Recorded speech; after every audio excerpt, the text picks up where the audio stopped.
नमस्कार साथियों, क्या हाल चाल। मैं विपुल राम शर्मा आप सभी का स्वागत करता हूं आपके प्यारे से परिवार नेशनल यूथ एकेडमी में। और आप सभी साथियों का स्वागत है आज की इस ऑनलाइन और ऑफलाइन दोनों ही क्लासेस में, क्योंकि बैच की क्लासेस भी है और आप लोगों के लिए ऑनलाइन माध्यम से ये पूरी क्लास आपको मिलेगी। भाई आज की क्लास का जो टॉपिक है हम लोगों का, वो लाइट के अंडर का टॉपिक है और टॉपिक का नाम है रिफ्लेक्शन। इस चैप्टर की अगर हम बात करें तो इस चैप्टर में खास करके दो टॉपिक आपके मिलेंगे, रिफ्लेक्शन और रिफ्रैक्शन, जिसको हमको स्टडी करना है और जहां से सेम क्वांटिटी में ही दोनों टॉपिक से क्वेश्चन आने हैं। क्लियर है? तो सबसे पहले हम लोग स्टार्ट करेंगे अपने चैप्टर को, रिफ्लेक्शन को, और देखेंगे कि यहाँ की थ्योरी क्या होती है और किस तरीके के क्वेश्चंस यहाँ से देखने को हमको एग्जाम में हमको मिल पाएंगे। क्लियर भाई? अरे क्लियर है क्या नहीं है? यस और नो भाई? चलो, अगर मैं टॉपिक की बात करता हूं तो देखना यहां से कौन कौन से टॉपिक है जो हमको कवर करने हैं। अगर टॉपिक की बात करेंगे भाई, देखना जरा, स्टार्टिंग से अगर मैं बात करता हूं तो रिफ्लेक्शन की अगर मैं बात करूं तो देखना जरा, सबसे पहले लाइट का इंट्रोडक्शन रहेगा, उसके बाद लाइट में रे को स्टडी करेंगे, और सबसे इंपॉर्टेंट टॉपिक हमारा जो रहने वाला है आज की क्लास में वो रहेगा मीडियम, क्योंकि सारा का सारा गेम किसके ऊपर है? मीडियम के ऊपर है। क्लियर भाई इतनी बात? चलिए, अगर मैं बात करता हूं उसके बाद आता है नेक्स्ट पॉइंट, मिरर का। प्लेन मिरर अपन के सिलेबस में, स्पेरिकल में कॉन्वेक्स कॉनकेव दोनों हमको पढ़ना है। रिफ्लेक्शन को स्टडी करेंगे, पोल क्या होता है, centre of curvature, radius, principal axis, principal focus, focal length, aperture. उसके बाद हम रूल्स पढ़ेंगे, साइन कन्विक्शन पढ़ेंगे, केस ऑफ इमेज फॉर्मेशन, जहां से याद रखिएगा एक क्वेश्चन कंफर्म आपको एग्जाम में मिलेगा इमेज फॉर्मेशन के लिए। क्वेश्चन में आपको पोजीशन दी जाएगी, आपको इमेज की नेचर बताना पड़ेगा और इमेज कहां पर बन रहा है ये आपको बताना पड़ेगा। क्लियर भाई? ये सारे टॉपिक्स हम नेक्स्ट अगली क्लास में पढ़ने वाले हैं। इसके बाद मैग्निफिकेशन को पढ़ेंगे और नेक्स्ट क्लास जो रहेगी हमारी रिफ्रैक्शन की रहेगी। तो आज हमको पॉइंट नंबर 6 तक स्टडी करना है। क्लियर है? चले भाई, अब देखें जरा, अगर हम स्टार्टिंग से बात करते हैं, सबसे पहला टॉपिक अपन का क्या आता है, इंट्रोडक्शन ऑफ लाइट की अगर बात करते हैं कि लाइट आखिर है क्या, है ना? तो याद रखना, लाइट क्या होता है? Light is a type of energy, है ना, इन वेव, यानी वेव की फॉर्म में एक ऐसी एनर्जी है जिसका यूज हम अपने डेली लाइफ में सबसे ज्यादा करते हैं। क्लियर बात समझ में आ रही है? देखना जरा, अगर इसको स्टार्टिंग से करते हैं, क्या है, light travel in a straight line. याद रखना ये लाइट की प्रॉपर्टी में भी आता है कि लाइट क्या होता है, जब भी ट्रेवल करता है एक पॉइंट से दूसरे पॉइंट पे, तो हमेशा कैसे करता है? एक स्ट्रेट लाइन में मोशन करता है। An epochy obstruct rays of light when it comes in the path of light and cast a shadow. This phenomena tell us the ray of light travel in the straight light. अब इस बात को हम कैसे prove कर सकते हैं कि लाइट जो स्ट्रेट लाइन में चलता है? बहुत सारे इसके एग्जाम्पल्स हम सेट कर सकते हैं, लेकिन यहाँ पे सीधा सीधा एक नॉर्मल सा एग्जाम्पल बोला गया है जिसको जर्नली हम करके भी देख सकते हैं, है ना? मान लें इस पॉइंट से कोई लाइट आ रही है ना, और यहाँ पे मैं क्या करता हूँ, कोई ओपेक्यू ऑब्जेक्ट रख देता हूँ, जैसे कि मान लीजिए टैब है, मैंने टैब को बीच में रख दिया। अब यहाँ से लाइट आ रही है तो लाइट क्या इसके बीच से निकल जाएगी? नहीं, ऊपर से निकलेगी, कॉर्नर पे से, साइड से, कॉर्नर पे से निकल जाएगी, लेकिन बीच में से लाइट निकल करके नहीं जाएगी। क्यों? क्योंकि ऑब्जेक्ट कैसा है? ऑपेक्यू ऑब्जेक्ट, जिसमें से लाइट पार क्रॉस नहीं हो सकती है। बात तो क्या होगा, अब इसके पीछे जहां जहां पर लाइट चली गई वहां से तो लाइट पूरी रोशनी दिखाएगी पूरे में, लेकिन इतने पॉइंट पर जितना इसका ये हिस्सा है, इतने पार्ट पे इसी की सेम शेडो बना देगा। आई बात समझ में? क्लियर है कि नहीं है? ऐसे ऐसे बहुत डिफरेंट डिफरेंट ऑब्जेक्ट्स की हम क्या बना सकते हैं? शेडो जनरेट कर सकते हैं। इसका मतलब लाइट क्या रहा, एक स्ट्रेट लाइन में चला, जहां से पार हो गया उसने वहां पर शाइन कर दिया, जहां से नहीं गया उसकी वहां पे शेडो बना दी।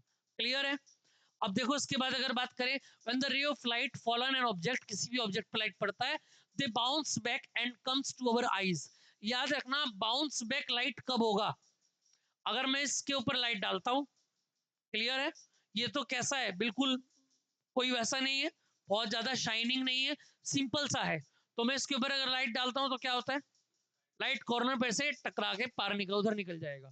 ठीक है, लेकिन अगर ये सरफेस कैसा हो, बहुत ज्यादा शाइनी हो, क्लियर है, या सिल्वर वगैरह का बना हुआ हो, या स्टील की प्लेट हो, कुछ भी ले सकते हैं आप लोग, ठीक है। जैसे मैं इसके ऊपर लाइट डालूंगा तो क्या होगा, लाइट बाउंस बैक करेगा, सीधा जाकर के इससे टकराएगा और वापस, है ना, उसी डायरेक्शन में, यानी डिफरेंट डिफरेंट डायरेक्शन में इसकी क्या बना देगा, शेडो बना देगा। इतनी बात क्लियर है। अब देखना जरा, अगर मैं बात करता हूं, bouncing back of light after falling an object, our eyes enable us to use a particular object. जब ये वापस लौट करके हमारी आंखों पे लाइट पड़ती है ना, तो इसकी इंटेंसिटी बढ़ जाती है, जिस वजह से हम उसको क्लियरली देख नहीं पाते हैं। क्लियर बात समझ में आ रही है।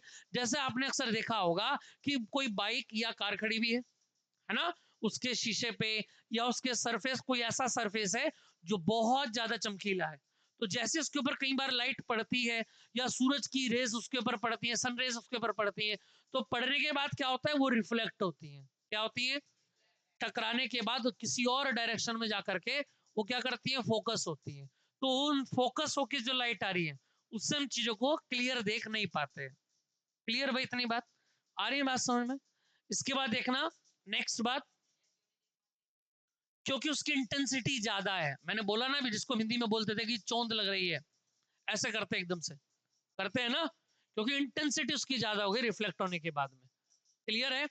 अब सुनो ध्यान से, नेक्स्ट पॉइंट आता है हमारा सबसे पहले कि लाइट क्या होता है। मैंने अभी भी आपको बताया कि लाइट का एक टाइप ऑफ एनर्जी, है ना, कौन सी एनर्जी होती है, light is a type of electromagnetic radiation that allows the human eyes to see और मेक्स ऑब्जेक्ट विजिबल। ये भी यहाँ पे एक नाम आया है, इलेक्ट्रोमैग्नेटिक रेडिएशन। अब ये इलेक्ट्रोमैग्नेटिक रेडिएशन क्या होता है, कोई बताए मेरे को, इलेक्ट्रोमैग्नेटिक रेडिएशन क्या होता है। देखो, रेडिएशन किसको बोलते हैं, सन से जो भी एनर्जी अर्थ पे आ रही है, उन पूरी की पूरी एनर्जी को रेडिएशन बोलते हैं। क्लियर है। और इलेक्ट्रोमैग्नेटिक का मतलब क्या होता है, जो इलेक्ट्रिसिटी और मैग्नेटिक दोनों से मिलके बनी हो। यानी इलेक्ट्रोमैग्नेट का मेन मतलब ये है कि जिसको आने और जाने के लिए, इनकमिंग और आउटगोइंग के लिए मीडियम की नीड ना हो, विदाउट मीडियम कहीं भी आ सके और कहीं भी जा सके, उसको इलेक्ट्रोमैग्नेटिक बोलेंगे। क्लियर। देखना जरा, it is also defined as visible radiation to the human eyes, photons which are tiny packets of energy are found in the light। अब यहाँ पे एक नाम आया है फोटोन। क्लियर है, क्या नाम आया यहाँ पे, फोटोन। और फोटोन के आगे लिखा हुआ है विच आर टिनी पैकेट्स। जैसे आपने वो देखा होगा कि पार्ले के बिस्कुट का पैकेट आता है, अरे देखा है ना सभी ने, एक 2 रुपए वाला बिस्किट आता है पार्ले का, उसमें कितने बिस्किट आते हैं, चार, चार ही होते हैं। अरे हर पैकेट में चार निकलेंगे ना। उसके बाद ऐसे अगर मैं 5 वाला पार्ले कर दूं, यानी एक फिक्स क्वांटिटी है बिस्कुट के पैकेट के अंदर बिस्किट की, 2 रुपए वाला है तो इतने बिस्किट होंगे, 5 रुपए वाला है तो इतने पैकेट होंगे, 10 रुपए वाला है तो इतने बिस्किट होंगे। आ रही है बात समझ में। ऐसे ही याद रखना, जब भी सन अपने अंदर से रेडियन को एग्जिट करता है, अपने अंदर से एनर्जी को निकालता है, क्लियर है, तो याद रखना हमेशा एक पैकेट की फॉर्म, छोटे छोटे छोटे पैकेट्स आते हैं अर्थ के ऊपर, क्या आते हैं, छोटे छोटे रेगुलर पैकेट्स आते हैं। आ रही है बात समझ में। उन पैकेट्स के अंदर क्या होता है, एनर्जी के टिनी पार्टिकल्स होते हैं, जिन पार्टिकल को हम लोग क्या कहते हैं, फोटोन कहते हैं। क्या कहते हैं भाई, फोटोन कहते हैं। इतनी बात याद रहेंगी। क्लियर है। और इन फोटोन की वजह से हम क्या कर पाते हैं, चीजों को विजिबल कर पाते हैं। रात को चीजें क्यों नहीं दिखती है, अंधेरा क्यों जाता है, क्योंकि फोटोन नहीं आते हैं। आ रही है बात समझ में। और सुबह सूर्य की पहली किरण के साथ में चीजों को हम देख पाते हैं, क्यों, क्योंकि चीजें विजिबल हो जाती हैं। आ रही है बात समझ में, है ना। अब अगर मैं इस रूम को भी ऐसा कर दूं कि चारों तरफ से पैक कर दूं, कोई लाइट ना है, कोई शेडो ना है, ये सब आर्टिफिशियल लाइट्स भी बंद कर दूं, तो क्या चीजों को देख पाओगे, अंधेरा तो फिर भी हो जाएगा। ऐसा ही रात में होता है ना, चारों तरफ से सारी चीजें बंद हो जाती है।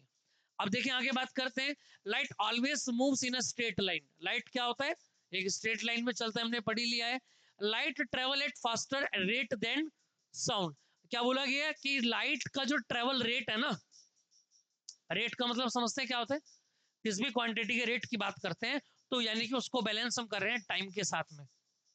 आ रही है बात समझ में, है ना।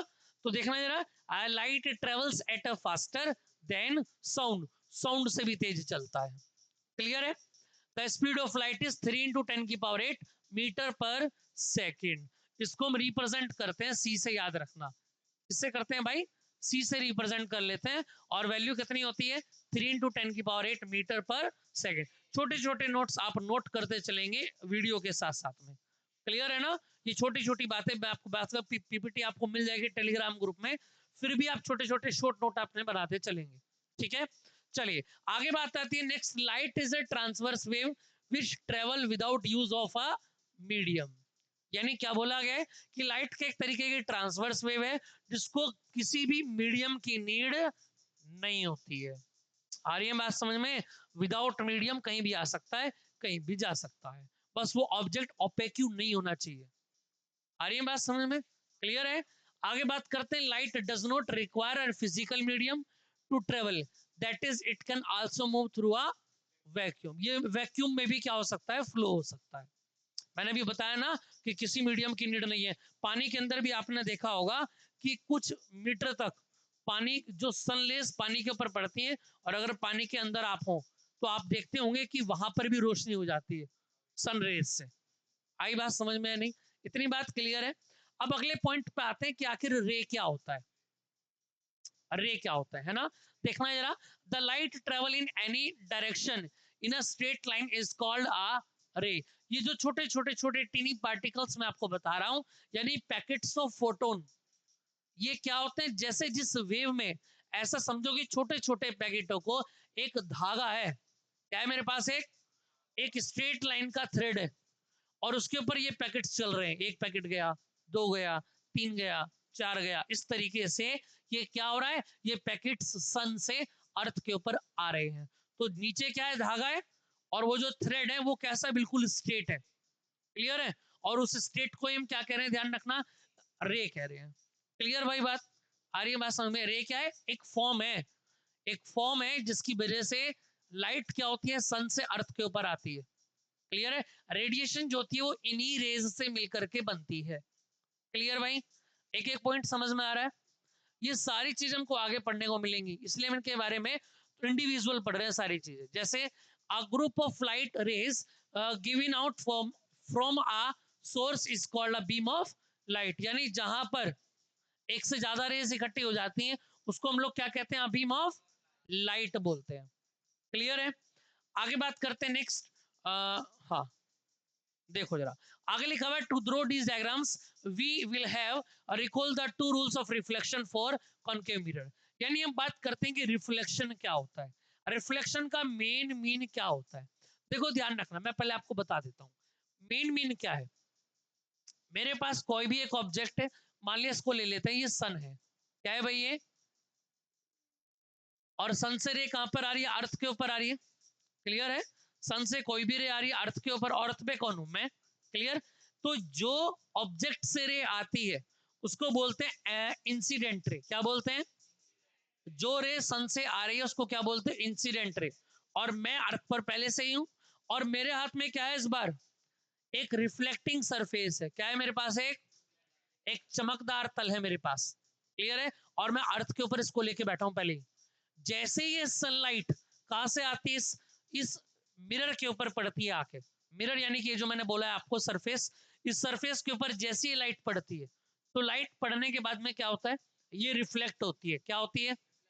इसको टकराने के बाद में जितना एंगल इसने यहां पर बनाया ना, उतना ही एंगल ये आगे बनाती है, और सेम पॉइंट से क्या होती है? टकराने के बाद में किसी और डायरेक्शन में, जैसे यहाँ पे सनलाइट आ रही है, आके यहाँ पर पड़ी, और मैंने इसको हल्का सा हिला दिया, तो जैसे टकराई तो टकराने के बाद क्या होगा? दूसरी डायरेक्शन में जाकर के गिरेगी। दोनों वेव के बीच में एक 90 डिग्री का मैं एंगल बना लेता हूं, जिसके इस साइड में एंगल कौन सा बनता है? Angle I. और इस साइड में एंगल कौन सा बनता है? Angle R. बोलो इतना क्लियर है कि नहीं है? आ रही है बात समझ में? तो इधर एंगल आई बनता है, इधर एंगल। अब एक बात याद रखना, ऑब्जेक्ट से जो रे आ रही है उसको क्या बोलते हैं? Incident ray. और टकराने इंटरसेक्ट होने के बाद में जो रे दूसरी डायरेक्शन में जा रही है उसको क्या बोलेंगे? Reflected ray. इंसिडेंट रे जो एंगल बनाता है उसको एंगल ऑफ इंसिडेंट, एंगल आई कहते हैं। और जो रे टकरा करके दूसरी साइड में गई है, रिफ्लेक्टेड रे कौन सा एंगल बनाती है? Angle of reflection. आ रही है बात समझ में? अगर ये ध्यान रखना एक्स डिग्री है तो ये भी कितना होगा? एक्स डिग्री होगा। ये सेम होता है एंगल। ये 30 डिग्री है तो ये भी 30 डिग्री होगा। क्लियर बात समझ में आ रही है? अब एक बहुत इंपॉर्टेंट बात है जो आपको याद रखनी है। वो क्या बात याद रखनी है? कि जब भी हम लोग ऐसा कोई क्वेश्चन एग्जाम में देखेंगे, क्लियर है, तो वहां से एक बात हमको याद रखनी है कि रिफ्लेक्शन का प्रोसेस होने का केवल एक ही कंडीशन है, और वो कंडीशन क्या है? कि जिस मीडियम में रे आ रही है, टकराने के बाद में, इंटरसेक्ट होने के बाद में सेम मीडियम में रे जानी चाहिए, है ना? भाई सन से रे आ रही है तो कैसे आ रही है? एयर से आ रही है ना, कुछ और तो नहीं मिला उसको, और टकराने के बाद क्या हुआ? कहीं और चली गई। तो जब गई है तो एयर में से तो होके गई है ना। क्लियर बात समझ में आ रही है? तो याद रखना, रिफ्लेक्शन के लिए सेम मीडियम का होना बहुत जरूरी है।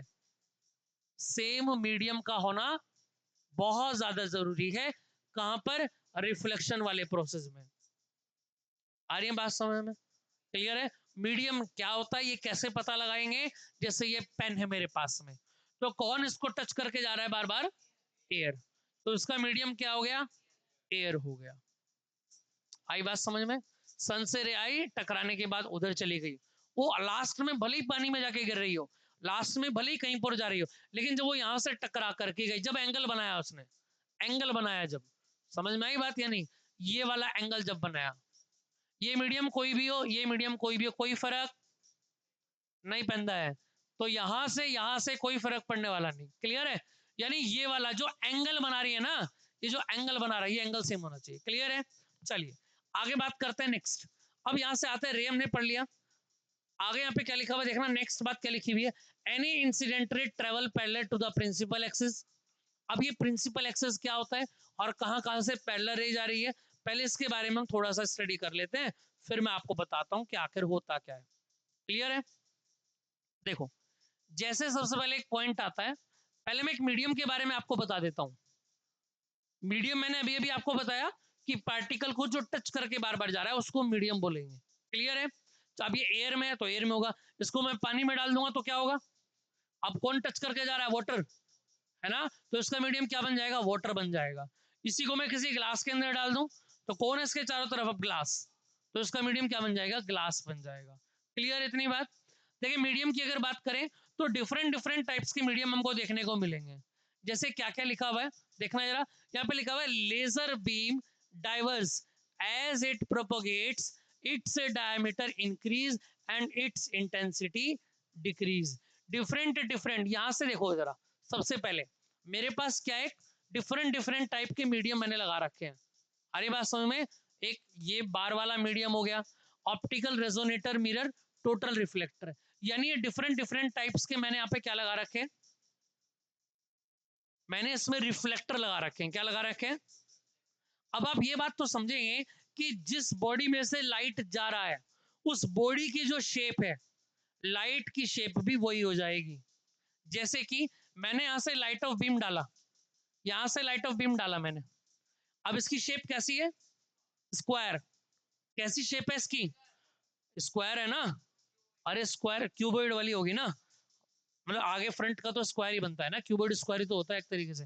तो यहां से जो निकलेगा, जो लाइट निकलेगी, वो इसी टाइप के पार्टिकल्स निकलेंगे यहां से। देखो वही निकले कि नहीं निकले? वही निकले ना।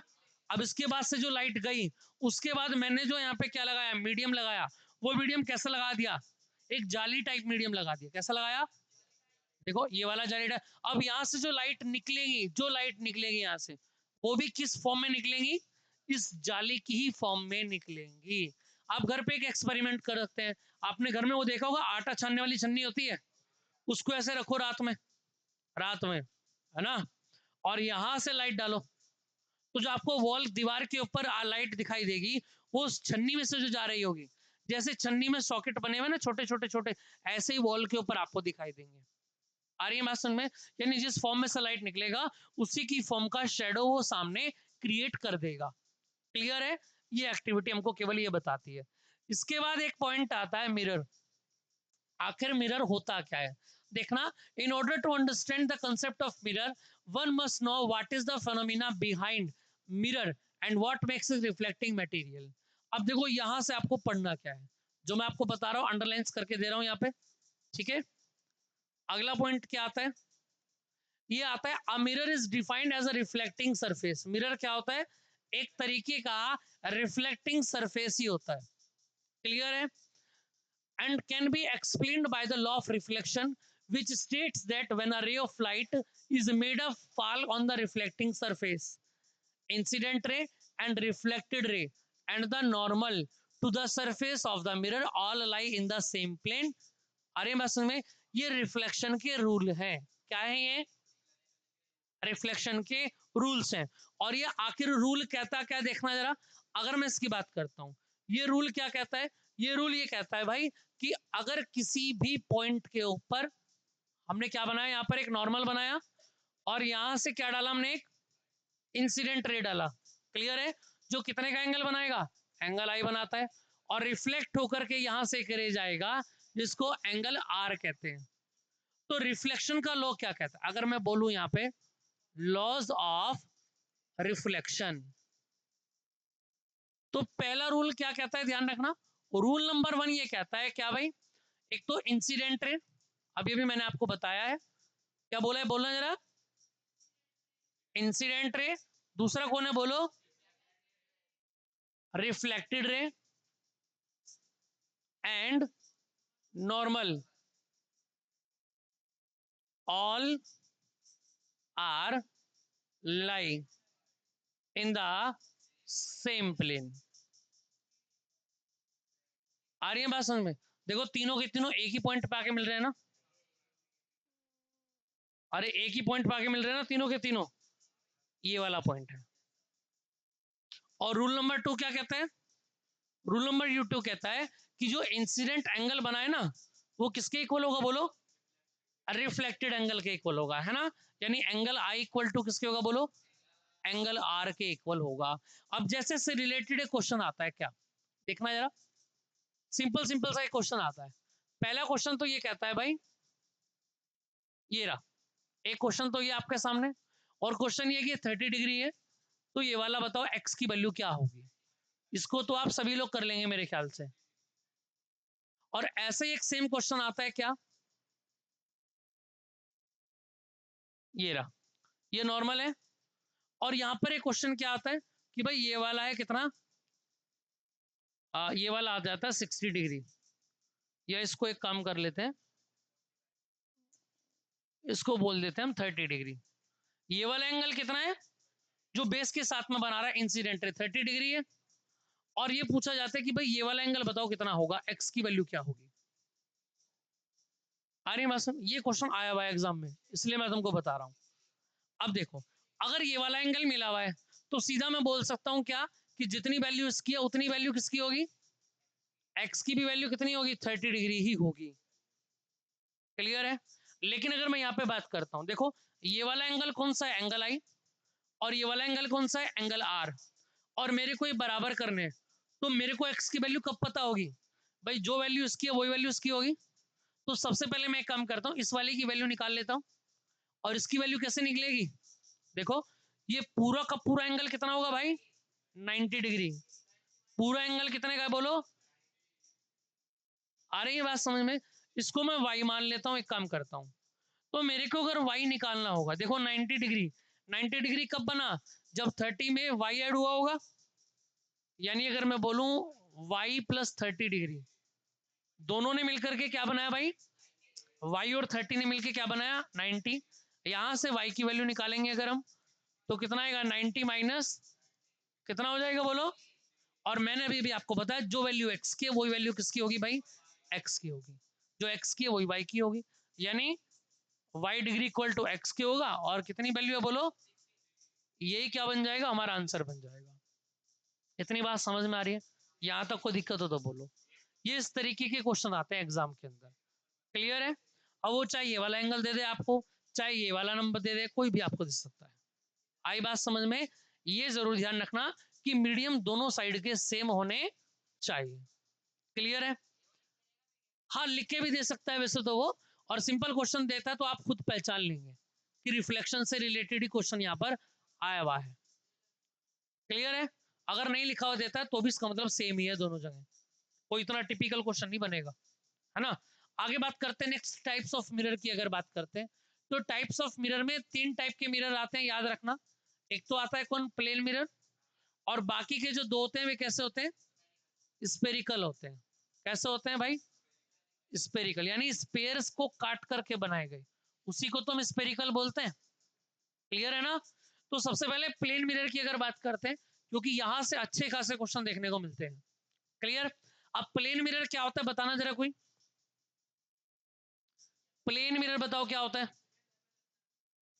जिसमें हम अपना डेली चांद सा चेहरा देखते हैं, देखते हैं कि नहीं देखते हैं, बोलो भाई। अब देखते हो कि नहीं देखते हो, है ना।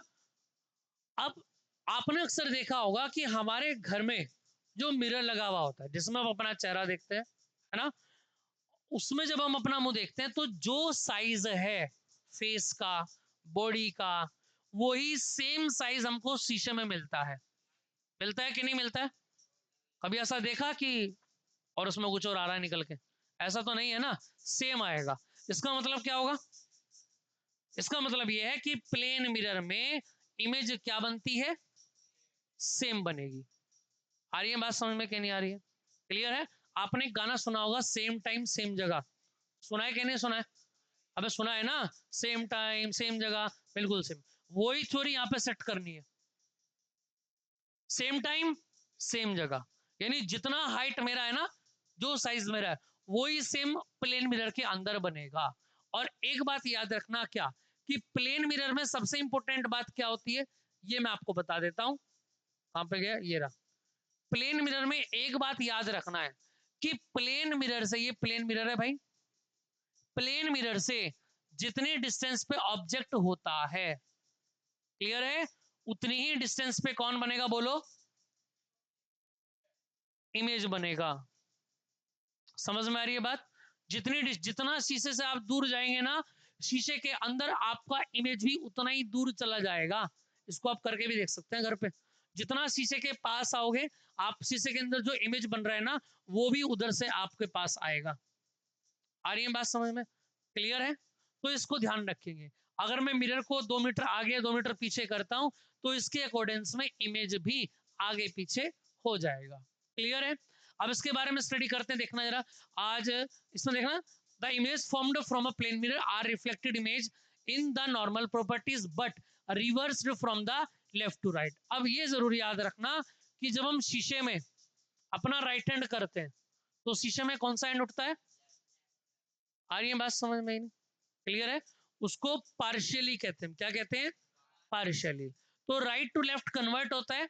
यही रीजन है क्या, कि एम्बुलेंस पे एम्बुलेंस कैसा लिखा रहता है, उल्टा लिखा रहता है।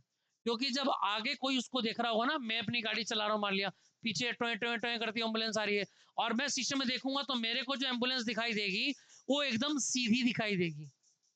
अरे बात समझ में, क्यों, क्योंकि वहां पे कैसा लिखा है, उल्टा, और शीशे में हमको क्या दिखता है, सीधा। अबे तुमने वो मूवी नहीं देखी सुनील शेट्टी की, तेरा लेफ्ट के मेरा लेफ्ट, सुनी है क्या। अबे सुनील शेट्टी की एक मूवी है भाई, उस मूवी को देखना तुम जा करके, है। अरे बात सुन में, देखिए तूने, हाँ इस बच्चे ने देखी है। हाँ, तो वो जब भी कोई इसको बोले ना कि लेफ्ट राइट, तो वो सीधा ये बोलता है कि तेरा लेफ्ट के मेरा लेफ्ट। क्यों, क्योंकि वो रिफ्लेक्शन को जानता है। आगे बात सुन में, क्योंकि तेरा लेफ्ट वो होगा, इधर वाला होगा, और मेरा लेफ्ट कौन होगा, भाई सिंपल सी बात है कि नहीं है ना। जो तुम्हारा राइट है वो क्या होगा, तुम्हारा राइट ये है, तो मेरा राइट क्या होगा, ये वाला होगा। बिल्कुल सेम पोजीशन हमको प्लेन मिरर में दिखती है। क्लियर भाई। देखना आगे बात करते हैं, नेक्स्ट तू मत जाना भाई, कहाँ आ रहा है, हाँ अभी तो बहुत काम है तेरा। तो देखिए नेक्स्ट बात करते हैं, there are most widely used mirror in plane mirror reflecting surface is plane. Clear है, रिफ्लेक्ट तो यहाँ पर भी होता है। आ रही है बात समझ में, अभी तुझे बुलाने वाला हूँ सामने, रुक जा। इसके बाद नेक्स्ट बात आती है स्पेरिकल मिरर। अभी मैंने आपको बताया स्पेरिकल मिरर के स्टार्टिंग में क्या लिखा हुआ है, स्पेयर। क्लियर है। तो स्पेयर का मतलब क्या होता है, स्पेयर का मतलब तो गोला होता है भाई, ऐसी होता है कि नहीं होता है। इसको अगर मैं बीच में से काट दूं, तो 2 पार्ट बनेंगे कि नहीं बनेंगे, एक पार्ट ये और एक पार्ट, जिनमें से एक पार्ट को हम कहते हैं कनकेव और एक पार्ट को कहते हैं कॉन्वेक्स। आ रही बात समझ में। मिरर की सबसे अच्छी बात, आपको पहली बात ये ध्यान रखनी है, क्योंकि इसका एक छोटा भाई पढ़ेंगे आगे, लेंस। आ रही है बात समझ में। बड़ा भाई कौन है और छोटा भाई कौन है, अब दोनों भाई है तो इसका मतलब दोनों का बाप एक होगा। समझ में आ रही है बात या नहीं?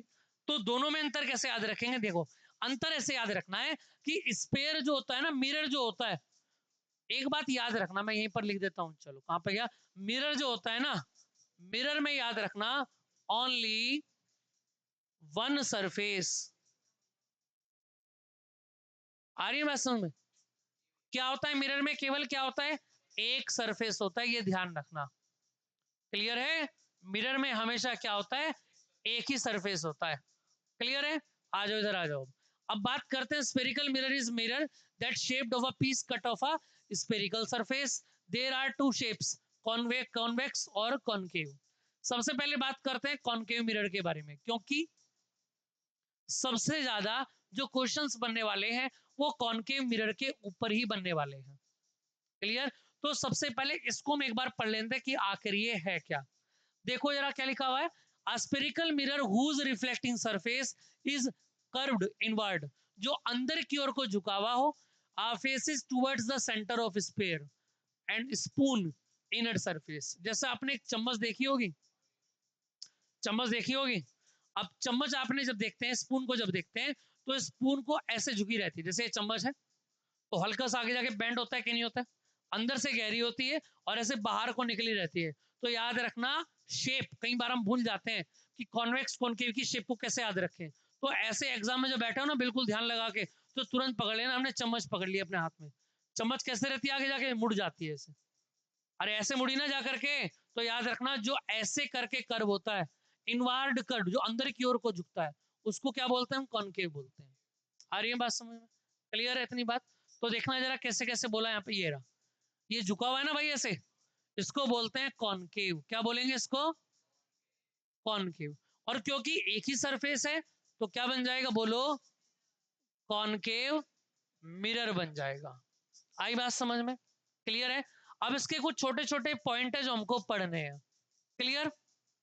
देखो, एक बात याद रखना, कॉनकेव मिरर पे कोई भी आप लाइट डालते हैं ना, कोई भी लाइट डालेंगे तो टकराने के बाद में, इंटरसेक्ट होने के बाद में, वो वापस उसी मीडियम में वापस आती है। क्यों? क्योंकि किसका एग्जाम्पल है? रिफ्लेक्शन का। और अभी स्टार्टिंग में क्लास के मैंने आपको बताया था रिफ्लेक्शन क्या होता है।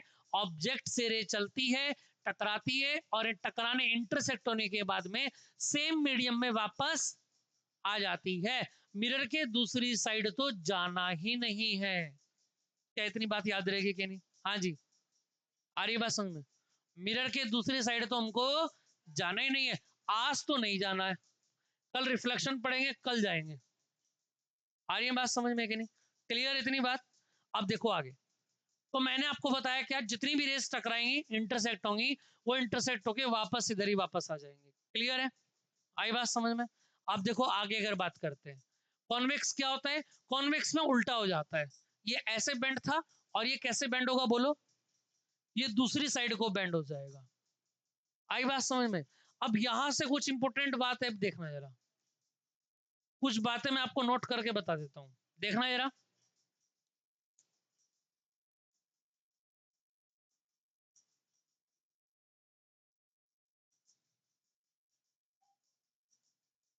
ये वाला पार्ट मैंने आपको बताया, ये वाला कौन होता है? Concave, concave mirror. ठीक है भाई? और एक पार्ट ये वाला होता है जिसको मैंने क्या बताया? कॉन्वेक्स। हमको किससे दोस्ती करनी है? कॉन्वेक्स से, कॉनकेव से, सॉरी, किससे दोस्ती करनी है भाई? याद रहेगी बात? अरे याद रहेगी क्या बात? क्यों करनी है दोस्ती? अबे क्यों करनी है दोस्ती? क्योंकि एग्जाम में सबसे ज्यादा यही हमको मिलने वाला है। आई बात समझ में? क्लियर है? ऐसा नहीं है वो नहीं मिल सकता है, वो भी मिल सकता है। क्लियर है? लेकिन ज्यादा क्वेश्चन किसके ऊपर बनेंगे? इसी के ऊपर बनेंगे। जैसे अगर मैं बात करूं, देखना जरा, अब ये क्या है? मिरर है। अब इस मिरर में याद रखना, जब भी हम किसी इमेज को फॉर्म करेंगे तो याद रखना ये क्या है? राइट। और ये क्या है? तो मिरर हमेशा कहां पे रहेगा? बोलो, राइट में। अरे मिरर कहां पर रहेगा? और इमेज कहां, जहां से रे चलेंगी, ऑब्जेक्ट कहां पर रहेगा? बोलो, लेफ्ट में। तो यानी कहने का मतलब क्या होगा, जिस साइड से रे चलेंगी ना, अरे लेफ्ट से रे आएंगी भाई, तो याद रखना पॉलिश हम कहां पर करेंगे, राइट साइड में। हमेशा जो पॉलिश होती है याद रखना कहां पे होती है, राइट साइड में होती है। क्लियर है। और जिस साइड हम पॉलिश करते हैं ना, उससे दूसरी साइड कैसी होती है, रफ नहीं होती है भाई, स्मूथ होती है। समझ में आई बात। जिस साइड हम पॉलिश करते हैं उससे जो घर का शीशा है ना, उसको कभी आप तोड़ के देखना जा करके। जब उसको तोड़ के देखोगे तो शीशे को पलटोगे ना, तो उसके पीछे पेंट हुआ रहता है। वो पेंट ही तो रे को उधर जाने से रोकता है। आ रही है बात समझ में। जब लेंस में जाएंगे तो ऐसा कोई पेंट नहीं होता है, इसलिए रे टकरा के बाहर निकल जाती है। आई बात समझ में। अब देखो यहां से जल्दी थोड़ा देखें जरा, ये पूरा का पूरा क्या बनेगा, इस पूरे को क्या कहते हैं, M1 M2। ये M1 M2 क्या होता है, अपर्चर होता है। क्या होता है, अरे बात समझ में। लेंस मिरर कितना बड़ा है कितना छोटा है, इसका मतलब हम उसके किसके बारे में बात कर रहे हैं, अपर्चर के बारे में बात कर रहे हैं। इसके बाद में एक लाइन बिल्कुल बीच में से जाती है, जिसको क्या कहते हैं हम, एक्स एक्स डैश। इसको कहते हैं प्रिंसिपल एक्सिस। क्या बोलते हैं, क्लियर है। और ये प्रिंसिपल एक्सिस मिरर को जिस पॉइंट पे कट करता है, उस पॉइंट को हम लोग क्या कहते हैं, उसको कहते हैं पोल पी। क्या कहते हैं भाई, पोल पी। इतनी बात क्लियर है। आ रही है बात समझ में। बिल्कुल सेम यहां पर होगा, ये क्या बनेगा, पोल पी। और ये एक्स एक्स डैश क्या बन जाएगा हमारा, प्रिंसिपल एक्सेस बन जाएगा। क्लियर। पॉलिश जो होगी वो कहां से होगी, याद रखना।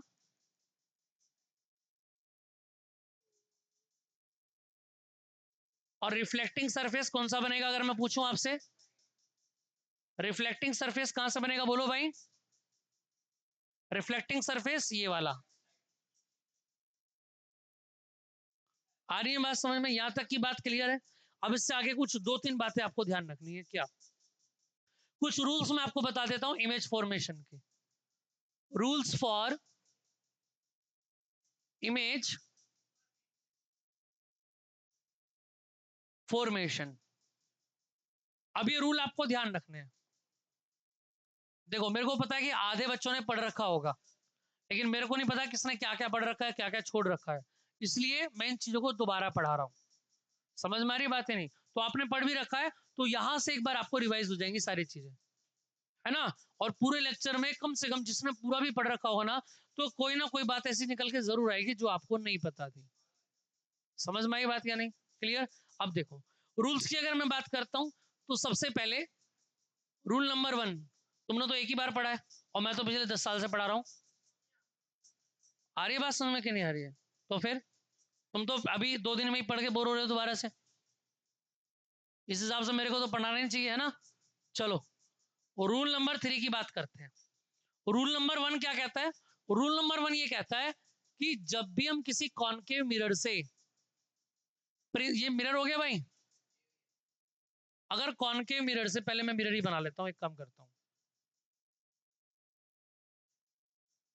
इतनी बात क्लियर है क्या भाई, अरे आ रही है इतनी बात क्लियर। अब देखना जरा, अगर मैं यहां से बात करता हूं, क्या इससे आगे बात करते हैं।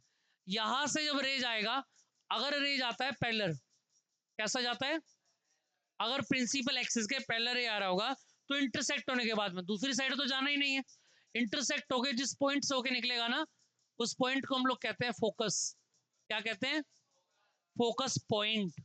क्या बोलेंगे, और इस वाले पॉइंट को हम पोल कहते हैं। अरे आ रही है ना बात समझ में, इसको बोलेंगे फोकस। क्लियर है क्या। दूसरी बात अगर मैं बोलूं, क्या सेकंड बात ये है कि अगर कोई भी रे इस फोकस से होके जा रही है, तो ध्यान रखना इंटरसेक्ट होने के बाद में दूसरी साइड तो जाना ही नहीं है, वापस क्या होगा, प्रिंसिपल एक्सिस के क्या हो जाएगी, पैरेलल हो जाएगी। आई बात समझ में, क्या चीज, मिरर पे,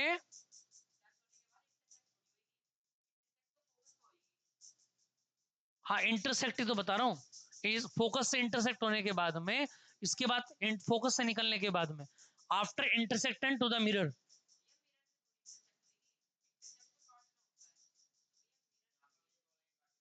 इससे टच होके बैंड हो जाएगी। अब सही है, अब आ जाओ सामने, इससे टच होके वापस आएगा, और यहां पे जिस पॉइंट पे इंटरसेक्ट होंगी ना आपस में, वहां पे इमेज बनेगा। मैं इंटरसेक्ट यहाँ के लिए बोल रहा हूँ, यहाँ पे जो इंटरसेक्ट होंगी वहां पे इमेज बनेगा आपका। ऐसी थर्ड बात अगर मैं बोलूँ यहाँ से, ये क्या होता है, ये फोकस होता है, और फोकस के बाद में कौन होता है, सेंटर होता है। अगर सेंटर से कोई रे जाती है तो वापस क्या होगा, इसी पर वापस आ जाती है। ये सेंटर क्या होता है, सेंटर पॉइंट क्या होता है, अगर मैं बोलूं तो सेंटर पॉइंट यहां पर होता है, जहां पर रखे पूरा का पूरा मिरर बना होगा। आ रही है बात समझ में? इसका सेंटर इधर होगा और इसका सेंटर कहां पे होगा बोलो, और सेंटर और पोल के बीच में कौन होता है, एफ होता है। कौन होता है भाई, फोकस। सेंटर से और पोल तक का डिस्टेंस क्या कहलाता है बोलो, रेडियस। क्या होता है भाई, रेडियस रखिए तो घुमा है पूरा ये। और सेंटर से फोकस के बीच का डिस्टेंस क्या होता है, फोकस से पोल का डिस्टेंस क्या होता है, फोकल लेंथ। इसको हम स्मॉल एफ से रिप्रेजेंट करते हैं। किससे करते हैं भाई, स्मॉल एफ से रिप्रेजेंट करते हैं इसको। इसका मतलब सीधा सीधा ये हुआ कि जो एफ है ना वो आर का क्या होगा, हाफ होगा। ठीक है, यानी एफ को एक फॉर्मूला निकल के आया, आर बाय 2 निकल के आया। रेडियस का अगर हम हाफ करते हैं तो क्या बन जाता है, वो फोकस बन जाता है। क्लियर, इतनी बात समझ में आई, ये समझ में आ गया। इसके बाद मैंने रूल आपको बताए, ये रूल भी आपको क्लियर समझ में आ गए होंगे, क्या क्या रूल्स होंगे। आ रही है बात समझ में? अब देखो, इसके बाद अगर मैं बात करता हूं तो यहां से आगे अगर बात करते हैं, एक पॉइंट आता है इमेज, और ये इमेज क्या कहते हैं, इमेज ये कहता है कि ये दो टाइप का होता है भाई। कैसा होता है ये, दो टाइप का। एक तो होता है कैसा, रियल, और एक कैसा होता है, वर्चुअल। अब दोनों में क्या डिफरेंस है, देखो सबसे पहली बात तो कि इमेज है क्या। इमेज क्या होता है, एक शेडो होता है ऑब्जेक्ट का। क्लियर बात समझ में आ रही है? हम भी अगर शीशे में देख रहे हैं तो ऑब्जेक्ट कौन है, हम, और शीशे में हमको जो दिखाई दे रहा है वो क्या है, हमारा इमेज है, हमारी छाया यानी कि शेडो है। क्लियर बात समझ में आ गई, इतनी बात समझ में आई। अब देखो जरा यहां से अगर बात करते हैं, इमेज क्या है, ऑब्जेक्ट से रे चलती है, अभी अभी मैंने आपको बताया, ऑब्जेक्ट से कोई भी रे चलेंगी, ऑब्जेक्ट से हमेशा दो रे चलती है। कितनी रे चलती है, दो। जैसे ही मिरर से, मिरर को इंटरसेक्ट करके टच होके निकलेंगी वहां से, और आफ्टर मिरर से टच होने के बाद में जब रिटर्न में आके किसी पॉइंट पे एक दूसरे को कट करती है। समझ में आई बात? तो उस इंटरसेक्ट पॉइंट पर क्या बनता है, इमेज बनता है। क्या बनता है उस पॉइंट पर, इमेज बनता है। अब ये इमेज दो टाइप का यहां से बनेगा। कितने टाइप का बनेगा यहां से, दो टाइप का। कितने टाइप का बनेगा भाई, एक तो होता है रियल और एक होता है, रियल कब बनता है, देखो ये प्रिंसिपल एक्सिस है हमारा, ये प्रिंसिपल एक्सिस है ना।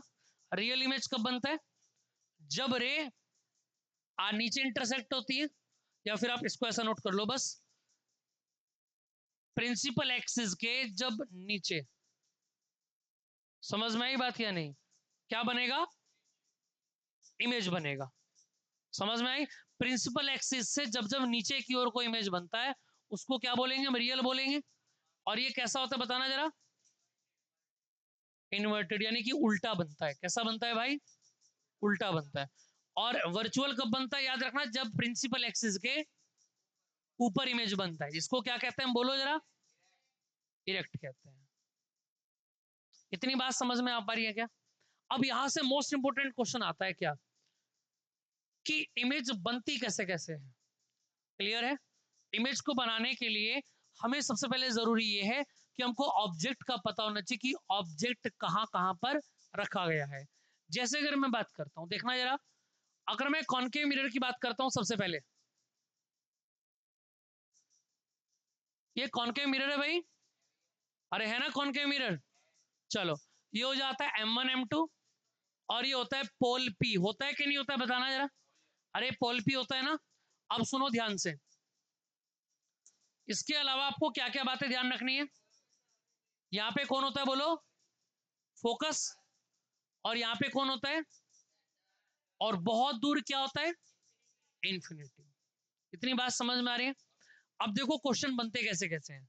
सबसे पहला क्वेश्चन, अब इसमें 6 केस बनेंगे। कितने केस बनेंगे भाई, 6 केस बनेंगे, इन 6 में से कोई भी एक आपके एग्जाम में आएगा। क्लियर? हाँ जी, बोर्ड एग्जाम की बात चल रही है, उसी की तैयारी हम लोग कर रहे हैं, है ना। अब सुनो ध्यान से, जैसे अगर मैं बात करता हूं, ये रहा सबसे पहला पॉइंट क्या बनता है, when object is put at infinitive then find the position of image. अगर ऑब्जेक्ट को मैं इंफिनिटिव पर रखता हूं तो इमेज कहां पर बनेगा, ये पहला क्वेश्चन है। इसके बाद सेकंड क्वेश्चन की बात करें, क्या होता है, इंफिनिटी और सेंटर के बीच में अगर ऑब्जेक्ट रखा हुआ हो। थर्ड कहां पर होता है, सेंटर ऑफ कर्वेचर पर। फोर्थ कब होता है, सेंटर फोकस के बीच में। फिफ्थ कब होता है, और सिक्स कब होता है, फोकस और पोल के बीच में। अब ये डिफरेंट डिफरेंट पोजीशन हमको पढ़नी है और देखना है कि क्या क्या हमारे आंसर्स हमको मिलने वाले हैं। क्लियर है? ये मोस्ट इंपोर्टेंट क्वेश्चन है हमारे इस चैप्टर का, रिफ्लेक्शन में, जहां से क्वेश्चन एग्जाम में पूछे जाते हैं। आ रही है इतनी बात समझ में क्या? अरे यहां तक का क्लियर है क्या भाई, बताना जरा। देखो आगे नेक्स्ट, ये लॉ ऑफ रिफ्लेक्शन है जो मैंने आपको पढ़ा दिया। क्लियर है? ये फॉर्मूला यहाँ पर बता रखा, θ1 इक्वल टू, ये सारी बातें मैंने आपको बता दी है। पॉल बता दिया है, सेंटर ऑफ कर्वेचर बता दिया है। क्लियर है? रेडियस ऑफ कर्वेचर बता दिया, रेडियस क्या होता है, आर होता है। क्लियर है? उसके बाद मैंने प्रिंसिपल एक्सिस बता दिया जो बीच में से होके जाता है। ठीक है भाई, और ये मैंने आपको बताया है। क्लियर? कोई भी रे क्या होती है, पैरेलल जो होती है principal axis X X dash के, वो सारी रे इंटरसेक्ट होने के बाद में कहां पर आती है, फोकस पे जाके इंटरसेक्ट होती है, और फोकस पे क्या बनाती है, इमेज बनाती है। आ रही है बात समझ में? इसके बाद देखना जरा, आगे बात करते हैं नेक्स्ट। एक आता है फोकल लेंथ, क्या होता है, तो मैंने सीधा सीधा आपको बताया है कि जो फोकस पॉइंट हमारा होता है ना, उस फोकस पॉइंट से, ये रहा, और पोल तक का जो डिस्टेंस है उसको हम लोग क्या कहते हैं, फोकल लेंथ कहते हैं। ये रहा, ठीक है। अब आते हैं उन 6 पॉइंट के ऊपर जिनकी हम बात कर रहे हैं। रूल्स मैंने आपको बताई थी, जो मैंने आपको डायग्राम बना के बताया है वही रूल्स यहाँ पर लिखे हुए हैं। क्लियर है? इनको आप पीपीटी से पढ़ लेंगे एक बार तो आपको, जैसे मैंने आपको बताया, पैरेलल रे कहां से जाएगी, फोकस से इंटरसेक्ट होकर निकलेगी, और फोकस से जाने वाली क्या होती है बोलो, पैरेलल हो जाती है, और सेंटर से जाने वाली बोलो सेंटर पे ही वापस आ जाती है। क्लियर इतनी बात? इसके बाद बात करते हैं नेक्स्ट, इमेज फॉर्मेशन की, कि आखिर इमेज बनता कैसे कैसे है। क्लियर है? चलिए, अच्छा एक बात और आती है, एक आता है साइन कन्विक्शन, है ना। चलो मैं पहले आपको इमेज बता देता हूं एक बार, फिर उसके बाद साइन कन्वेक्शन को एक्सप्लेन करेंगे। अब आगे आता है केसेस ऑफ इमेज फॉर्मेशन, कि इमेज बनता कैसे है। अच्छा, किस किस को सारे केसेस बनाने आते हैं, एक बार हैंड्स अप करना जल्दी से, जिसको सारे आते हैं। और मुझको तुम्हारे फेस देख के ऐसा लग रहा है कि तुमको सारा आता है लाइट में, है मैं बेकार में तुमको पढ़ा रहा हूँ, ऐसा है क्या? तो मुझे ऐसा क्यों लग रहा है तुम्हारे चेहरे देख के कि तुमको सब आता है, नहीं आता ना, तो बस तो सीधा कर ले पैर। अब देखो आगे, केसेस ऑफ इमेज फॉर्मेशन की अगर बात करें, देखो मैंने आपको बताया 6 पोजीशन मैंने आपको बताई थी। अब एक एक करके पोजीशन को हम लोग पढ़ना स्टार्ट करते हैं। क्लियर है? देखो, जैसे सबसे पहला पॉइंट क्या आता है,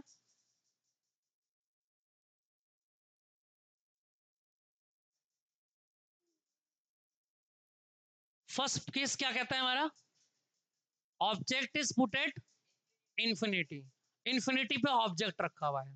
क्लियर है? इसको आप ऐसे भी पढ़ सकते हो, कैसे देखो जरा, अगर मैं बात करता हूं यहां पे, देखना जरा, केस नंबर 1 क्या कहता है, केस 1 ये कहता है भाई, when object is put at infinity. तो देखना जरा, ये पूरा का पूरा क्या है बोलो, मिरर बनेगा। बोलो कौन सा मिरर है भाई, कॉनकेव मिरर M1 M2। और ये क्या बनेगा, प्रिंसिपल एक्सिस, और इन्फिनिटी ये रहा जहां पर हमारा ऑब्जेक्ट रखा हुआ है, और ऑब्जेक्ट का नेम क्या बोलो, ए बी। क्या ऑब्जेक्ट का नेम, ए बी। इतनी बात समझ में आ रही है क्या? क्लियर है? अब देखो आगे नेक्स्ट बात करते हैं। यहां से अगर मैं बात करता हूं, सबसे पहले मेरे पास क्या है, ये पॉल पी है भाई, यहां पे क्या होगा बोलो, फोकस एफ है, और यहां पे क्या है, centre of curvature C. Clear है? अब एक बात ध्यान दो जरा, ऑब्जेक्ट कहां पे रखा हुआ है? इंफिनिटी पे बहुत दूर रखा हुआ है। और ऑब्जेक्ट से कितनी रे चलेंगी मैंने आपको बता ही दिया है। कितनी रे चलेंगी ऑब्जेक्ट से? 2 रे चलेंगी। इतनी बात समझ में आ रही है कि नहीं आ रही है? ऑब्जेक्ट से कितनी रे चलेंगी भाई? 2 रे चलेंगी। तो देखना जरा भाई, फर्स्ट अब इंफिनिटी से जब रेज आएंगी तो ध्यान रखना, वैसे तो जनरली सीधी आती है रेस क्योंकि स्ट्रेट लाइन में चलता है, लेकिन याद रखना जब बहुत दूर से रेज आएंगी तो क्या होता है, कुछ पॉइंट से इंटरसेक्ट मतलब झुक जाती है, बेंड हो जाती है। आ रही है बात समझ में कि नहीं आ रही? तो अगर मैं बेंड की बात करता हूं तो यहां से देखना जरा कितना पॉइंट पर जाएगा रेस।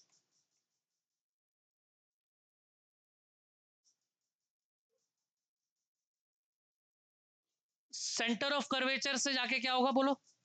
सेंटर ऑफ कर्वेचर पे वापस आ जाएगा कि नहीं आएगा? अरे आएगा कि नहीं आएगा भाई? और अगर मैं बोलूं फोकस से जाने वाला?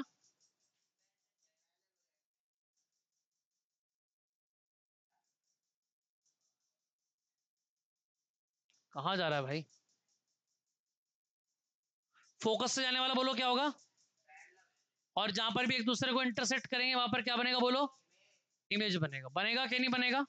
तो ए बी का क्या इमेज बना? उल्टा बना, बोलो बी डैश ए डैश। अब एग्जाम में ध्यान रखना सबसे इंपॉर्टेंट पॉइंट क्या आता है, एग्जाम में पूछता है नेचर, नेचर ऑफ इमेज। तो सबसे पहले तो आपको बताना है कि कैसा है, रियल है या कैसा है। तो लाइन के नीचे बना है तो बोलो कैसा होगा? और रियल है तो रियल के साथ में कौन कैसा होता है बोलो?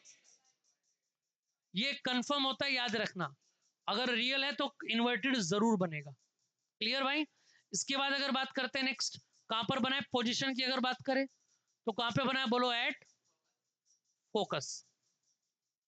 अब एक बात याद रखना कि इंफिनिटी और फोकस एक दूसरे के कैसे हैं? अरे कैसे हैं भाई? बेस्ट फ्रेंड है एकदम। कौन कौन बताया मैंने आपको? इंफिनिटी और फोकस एक दूसरे के बेस्ट फ्रेंड है। और बेस्ट फ्रेंड का मतलब आप जानते ही होंगे कैसा होता है ना? हाँ, पार्थ बताएगा क्या होता है बेस्ट फ्रेंड का मतलब।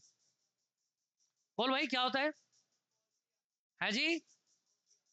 अच्छा, तो कहने का मतलब ये एक जहां पर होगा दूसरा अपने आप आ जाएगा, है कि नहीं?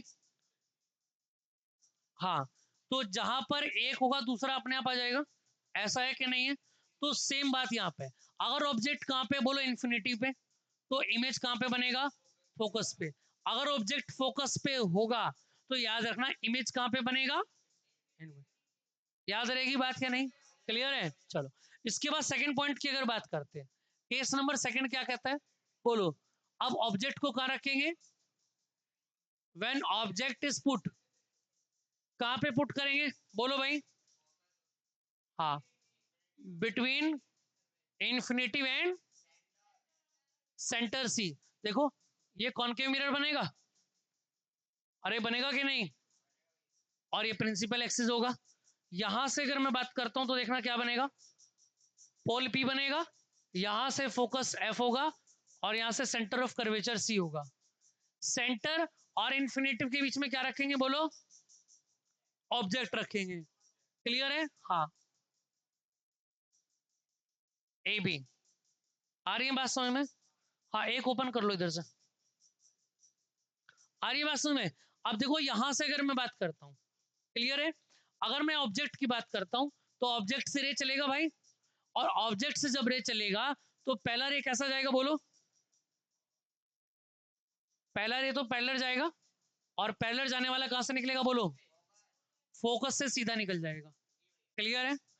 और ऐसे अगर मैं बात करता हूं सेंटर की, तो सेंटर से जाने वाला क्या होता है बोलो? सेंटर पे ही वापस आ जाएगा, और जहां पे भी इंटरसेक्ट किया वहां पे क्या बनेगा बोलो? तो ए बी का क्या बनेगा बोलो? बी डैश ए डैश। क्लियर है? एक बात और ध्यान रखना, हमको रियल इन्वर्टेड के बारे में बताना है, हमको पोजीशन के बारे में बताना है, और हमको साइज के बारे में भी बताना है। Smallest to object. और इस वाले में क्या होगा? इसमें अगर मैं नेचर की बात करता हूं तो बोलो नेचर क्या बनेगा? सबसे पहला तो रियल बनेगा भाई, क्योंकि लाइन के नीचे बना है कि नहीं? रियल के साथ में कैसा बना है बोलो? इन्वर्टेड। Real inverted. चलिए इसके बाद पोजीशन क्या लिखेंगे, बिटवीन, किस किस के बिटवीन में रहेगा ये बताना जरा एक बार, centre and focus, centre and focus. और अगर मैं बात करूं साइज की, तो साइज कैसा बनेगा बोलो, स्मॉल बनेगा। कैसा बनेगा भाई, स्मॉल टू ऑब्जेक्ट। इतनी बात क्लियर है क्या, यहां तक की बात समझ में आ गई। अब केस नंबर 2 समझ में आ गया। ऐसी मैं बात करता हूं केस नंबर 3 की। और केस नंबर 3 क्या कहता है देखना जरा भाई, केस नंबर 3 क्या कहता है, केस नंबर 3 ये कहता है व्हेन ऑब्जेक्ट इज पुट, अब कहां पे पुट करना है बोलो, at centre, centre of curvature. आ रही है बात समझ में। अब देखो आगे सामने, क्लियर है, ये पोल हो जाएगा। अब यहां से देखो ये फोकस होगा और ये क्या होगा, ऑब्जेक्ट को कहां पे पुट करना है बोलो, ये लो जी सेंटर पे कर दिया, ऑब्जेक्ट बन गया ए बी। क्लियर है। अब ऑब्जेक्ट से हर बार की तरह, लेफ्ट में ऑब्जेक्ट है और राइट में कौन है, कॉनकेव मिरर। ऑब्जेक्ट से कितनी रे चलेंगी भाई, 2 रे चलेंगी। तो पहली रे कहां से जाएगी बोलो, और पैरेलल जाने वाली कहां से जाएगी बोलो, फोकस से होकर निकलेगी। यहां तक की बात क्लियर है क्या बताना जरा, आ रही है बात समझ में। और दूसरी रे कहां से जाएगी बोलो, फोकस से होके जाएगी, और इंटरसेक्ट होने के बाद में कहां पर मिलेगी बोलो, पैरेलल हो जाएगी। होगी कि नहीं होगी, हो तो रही है लेकिन जबरदस्ती हो रही है। इसको थोड़ा ठीक कर लेते हैं। जब 2-3 बार इसको बनाएंगे ना, तो फिर अपने आप एक्यूरेट बनने लगेगा, क्योंकि हम फुल मेजरमेंट के साथ नहीं बना रहे ना, इसलिए थोड़ा ऊपर नीचे हो रहा है।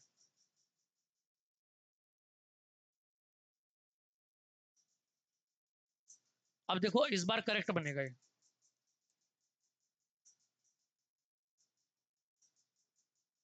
अब देखो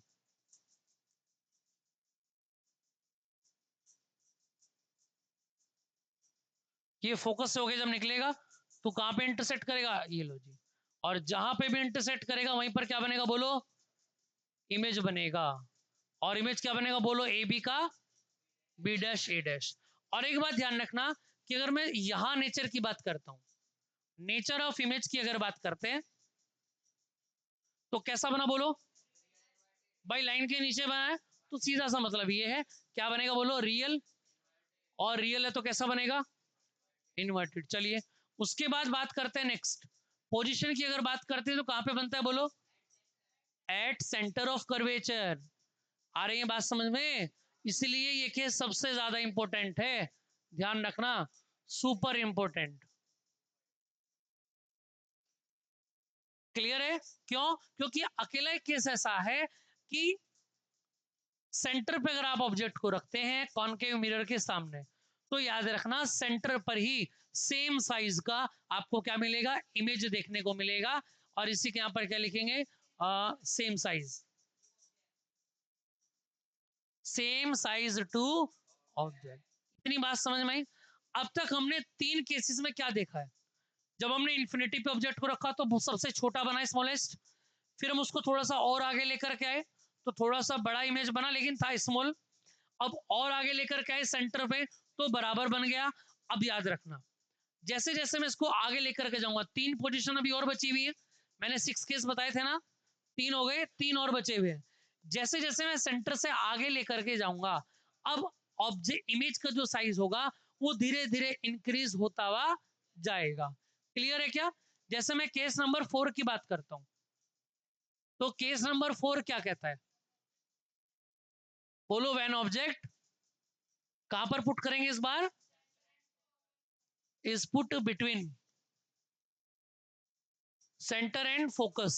आ जाओ भाई, ये कॉनकेव मिरर हो गया, इस साइड में पॉलिश कर दिया हमने, ये प्रिंसिपल एक्सिस हो गया, ये पोल हो गया, यहाँ पे फोकस हो गया, ये सेंटर हो गया। ऑब्जेक्ट को कहां पे पुट करना है बोलो, बोलो ए बी। इतनी बात समझ में आ पा रही है क्या, क्लियर है। अब देखो यहां से आगे अगर बात करते हैं, नेक्स्ट बात अगर मैं बोलूं तो दो ही रे चलनी है। पहली रे तो बोलो कहां से जाएगी, और पैरेलल जाने वाली कहां से निकलेगी बोलो। इतनी बात सबको समझ में आ रही है? यहां तक कोई दिक्कत हो तो बोलो। क्लियर है? अब दूसरी रे कहां से जाएगी बोलो। फोकस तो है मेरे सामने भी। अब कुछ बोलेंगे कि इमेज तो यही बन जाना चाहिए, क्योंकि आपने बोला है जहां पे रेज इंटरसेक्ट करेंगी उसको ऊपर मिला दो, वहां पर इमेज बन जाएगा, है ना। लेकिन मैंने ये भी बोला है क्या कि रे मिरर को टच करके आनी चाहिए। क्या यहां से चलने के बाद में अभी तक टच किया मिरर को इसने? जब टच कर लेगी उसके बाद अगर यहीं से जाती है तो फिर इमेज यहां पर बन जाएगा। आई बात समझ में? अब देखो यहां से, जब ये यहां से होके जाएगा तो बोलो एक ये गया, और फोकस से जाने वाली क्या होती है बोलो, है भैया, पैरेलल होती है। और यहां पे क्या बना देगा बोलो, इमेज बना दे। और इमेज क्या बनेगा बोलो, ऊपर मिला दो इसको, ए बी का बी डैश ए डैश। अगर मैं यहां पर आपसे नेचर बोलता हूं, नेचर क्या क्या बनेगा बोलो भाई, कैसा बनेगा बोलो, रियल। और रियल के साथ में कैसा बनेगा, क्यों बनेगा, क्योंकि लाइन के नीचे बना है। क्लियर है ना? अरे बात समझ में आ रही है ना भाई पीछे? इसके बाद अगर मैं बोलता हूं कैसा बनेगा बोलो, लार्ज टू ऑब्जेक्ट बनेगा, है ना। और कहां पर बनेगा बोलो, बियॉन्ड सेंटर। आ रही है बात समझ में? सेंटर के बाहर बनेगा। क्लियर है इतनी बात? सेंटर से बाहर बनेगा। सारे इमेज बनेंगे मिरर की तरफ ही, याद रखना। समझ में आई बात या नहीं? हाँ, क्लियर, इतनी बात समझ में आई। इसके बाद केस नंबर कौन सा चलता है देखना जरा। केस नंबर 5 की अगर मैं बात करता हूं तो देखना जरा, केस नंबर 5 क्या कहता है बोलो। When object is put at focus, तो देखिएगा कॉनकेव मिरर बनेगा भाई। ये पॉलिश्ड हो गई। अच्छा फोकस, एक मिनट, फोकस क्लियर है। ये प्रिंसिपल एक्सिस होगा, ये पॉल बनेगा, ये सेंटर, ये फोकस, और ये इन्फिनिटी, ऐसा कुछ बनेगा। क्लियर? अब ऑब्जेक्ट को कहां पे पुट करना है बोलो। ओहो, किसने फूक मारी है मेरी तरफ को, है भाई? ओहो, जब भी तो बोलूं। आ रही है बात समझ में? अब देखो आगे नेक्स्ट, यहां से अगर मैं ऑब्जेक्ट को अगर मैं पुट करूं तो कहां पे पुट करना है बोलो। ये लो जी, ये बन गया ए बी। क्लियर है? अब यहां से अगर मैं बात करता हूं देखना जरा, एक रे कैसा जाएगा बोलो, पैरेलल। और पैरेलल जाने वाला कहां से जाएगा बोलो, फोकस से होकर निकलेगा। बोलो यहां तक की बात क्लियर है क्या? फोकस से सीधा निकल जाएगा कि नहीं निकल जाएगा? अब मेरे को दूसरी रे कहां से लेके जाऊं, फोकस से तो नहीं ले जा सकता हूं, और पोल से लेके जाने का कोई रूल मेरे पास है नहीं। तो एक काम करेंगे क्या, सेंटर ऑफ कर्वेचर से ही रे को लेके जाते हैं। और सेंटर ऑफ कर्वेचर का एक रूल है कि कोई भी रे इंटरसेक्ट होने के बाद में, टच होने के बाद वापस क्या होता है, उसी मीडियम में वापस आ जाता है, सेम पॉइंट से रिटर्न हो जाता है। क्लियर है? तो ये दोनों की दोनों रेस कैसी है बोलो, पैरेलल है। अब अगर ये कहीं पर कट होती है आपस में तो वहां पे क्या बन जाएगा, इमेज बन जाएगा। बनेगा कि नहीं बनेगा? क्लियर सी बात है। लेकिन यहां पर आपको आपको लग रहा है कि आगे जाके मिलेंगी क्या, नहीं, लेकिन इमेज तो बताना पड़ेगा। और मैंने आपको बताया था कि इंफिनिटी और फोकस आपस में क्या है, बेस्ट फ्रेंड है। आई बात समझ में?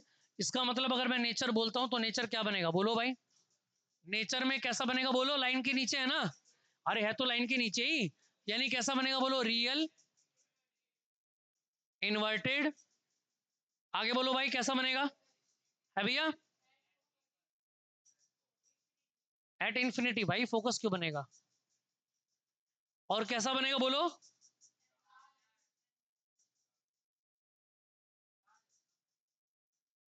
And last to object. Clear बात समझ में आ रही है? बहुत बड़ा बनेगा। आई बात समझ में? क्लियर है? अब सुनो ध्यान से नेक्स्ट, इतनी बात, हाँ बस वही बनेगा अब तो। केस नंबर आगे बात करते हैं नेक्स्ट, केस नंबर 6। और केस नंबर 6 क्या कहता है? ऑब्जेक्ट को कहां पे पुट करना है बोलो? When object is put between focus and pole. ये देखना भाई जरा, ये पूरा का पूरा मिरर बनेगा, ये प्रिंसिपल एक्सिस होगा, ये पोल पी बन जाएगा। क्लियर है?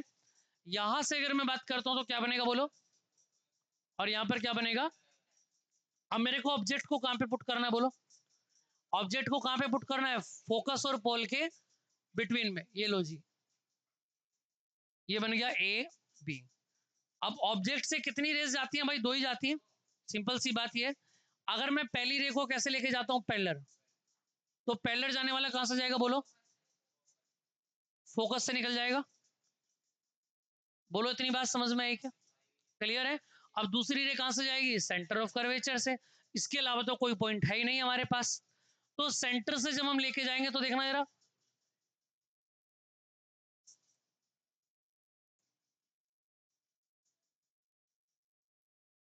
अब देखो, जब ये सेंटर से रे होके जाएगी तो ध्यान रखना, रूल क्या है? इंटरसेक्ट होने के बाद में क्या होगा बोलो? वापस उसी मीडियम में वापस चली जाएगी। अब सुनो ध्यान से, आगे अगर मैं इसको बढ़ाता हूं तो क्या होता है? दोनों ही दोनों दूर जाती है एक दूसरे से, कहीं पर मिलने का कोई उम्मीद आ रही है? बात समझ में? तो एक काम कर लेते हैं क्या, अब ये आगे तो कहीं मिलेंगी नहीं, इनको पीछे बढ़ा के देख लेते हैं थोड़ा सा। कैसे? देखना जरा, अगर मैं इसको थोड़ा सा पीछे इंक्रीज करता हूं, ये डॉटेड लाइन क्यों कर रहा हूं, डार्क क्यों नहीं कर रहा हूं? क्योंकि ये रियल नहीं हो रहा है, ये तो मैं अपने दिमाग में चला रहा हूं कि ऐसा कुछ हो सकता है। क्लियर है? आ रही बात समझ में? इसलिए इसको क्या बोलते हैं? वर्चुअल। और इसको यहाँ पे इंटरसेक्ट हुआ तो इसको मिला देंगे नीचे, और यहाँ पे क्या बनेगा? ए बी का बोलो, ए डैश बी डैश। अगर मैं नेचर की बात करता हूं तो देखना जरा नेचर पे क्या होगा। अगर मैं नेचर की बात करता हूं तो इमेज कैसा बनेगा बोलो? अब लाइन के ऊपर बनाए ना, तो यानी कैसा बनेगा बोलो? वर्चुअल और इरेक्ट बनेगा। क्लियर है? और बाकी क्या बनेगा बोलो? लार्ज बनेगा। क्लियर है? और लास्ट याद रखना, अदर साइड या बैक साइड लिख लो, अदर साइड टू मिरर।